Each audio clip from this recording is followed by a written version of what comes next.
This video is to show you how to make and experiment with a simple paper parachute. What you need first is a large disc of newspaper, and this one is about 32 centimeters in diameter. What you do next is to take a pair of scissors and to make a cut from the edge of the disc to the center. You then overlap the two ends like that and stick them together using either sticky tape or glue. And this will give you a cone shape. Now, parachutes usually fall like this, but our paper versions are much more stable if we turn it over and have it that way up.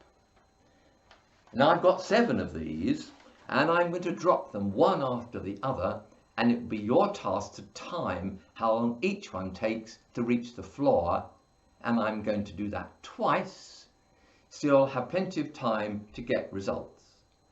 But before we do that, let's just think about what is different, what is similar, and what is the same between all my parachutes. Well, the thing that's different is the diameter, not of the original paper, but of the base of the cone there. What is similar? Well, they're all cone shaped. And what is the same? Well, that's the mass, because I used the same size disc of paper to make each cone.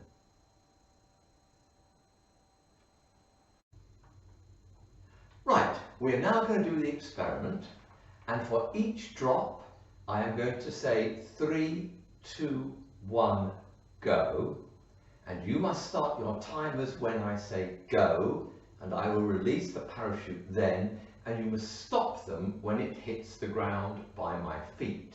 Now I'm going to start with the largest parachute first, and I will tell you the diameter of each parachute before I drop it, and of course they will all be dropped from the same height. So parachute number 1 has a diameter of 32 centimeters. 3, 2. 3, 2, 1, go. The second parachute has a diameter of 30 centimeters. 3, 2, 1, go.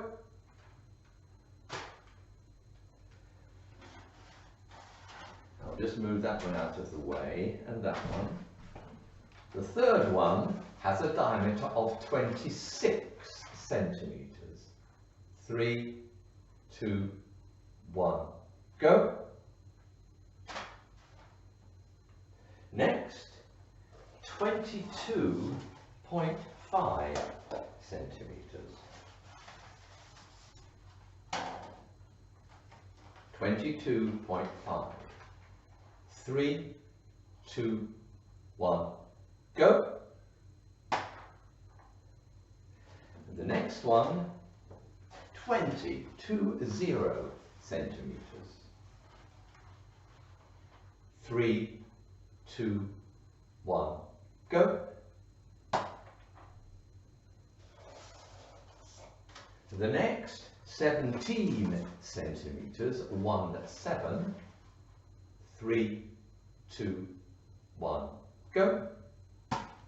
And finally, the tightest or thinnest cone with a diameter of 14 centimeters. 3, 2, 1, go. And that is the end of the first run. Now I'm going to collect all the parachutes together, and I'm going to run it again once more. This is the second run. This is the second run, and like before, I'm going to drop the largest one first. So here is the 32 centimeter diameter parachute. 3, 2, 1, go. Next, the 30 centimeter 30 diameter parachute. 3, 2, 1, go. the 26 centimetre diameter parachute. 3, 2, 1, go. And I'll just move those out of the way so they don't impede you.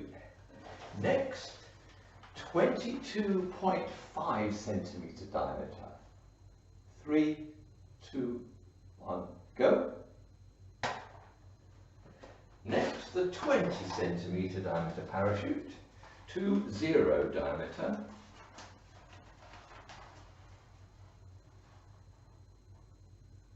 3, 2, 1, go. Next, the 17 centimetre diameter parachute. 1.7. 3, 2, 1, go. And finally, the baby, if you like, the 14.4 centimetre diameter parachute. 3, 2, 1, go. And that completes the second run of the parachute experiment. And we must now go away and process the results. Well, that worked really well, but what are you going to do next? Well, I hope you've got your table of results written down carefully, and from those I suggest that you actually plot a graph of something against something. But what? Well, the rate of fall is probably going to depend on the area of the cone. But which area? Is it the area of the base of the cone, or is it the area of the curved surface of the cone? Well, you saw the bigger cones, that's the ones that were more open, fell more slowly than the smaller, more tightly curved ones. So I suggest that you plot the diameter squared against time and see what you get. Now, that's the diameter of the base squared against time. Maybe you can even work out an equation for the parachute. But if you look at the graph that I've plotted, it's the one I suggested, that is the diameter of the base squared against time. I think it's pretty obvious that more research needs to be done to be sure whether this is the right shape. Well, if you don't think it is, then I think you should go on and plot the curved surface area of the cone against the time of fall.